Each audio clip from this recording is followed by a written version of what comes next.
Welcome back to another InvisiLights install. Now, as I've mentioned in other videos, we like to give customers options.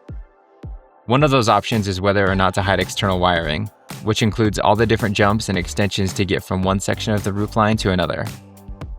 This customer chose to spend the extra money to have the control box mounted in the garage and to have all the jumps and extensions hidden. To do this, we had to do some drilling through a bit of drywall and plywood, and we had to run our extensions through the soffit.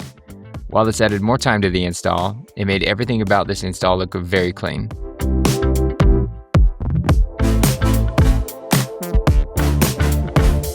One of the most frequent types of cuts we had to make on this install was the rake plus 90. It's where there's a 90-degree turn in the roofline that almost immediately starts to angle up or down. Ryan Kennedy is one of our InvisiLights dealers, and he makes extremely clean cuts with the aluminum channel.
As you might have guessed, the easiest parts of this install were the sides.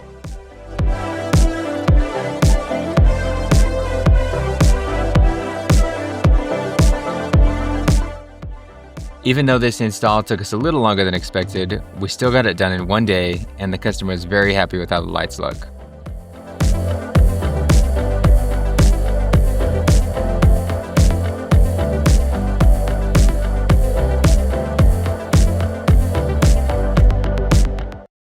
Here's the view at night. If you're interested in becoming an InvisiLights dealer, we have training classes where we teach you how to install the InvisiLights system, and we teach you how to make all these different types of cuts you'll need to know. You can learn more about InvisiLights and our dealer program at lightsatwholesale.com.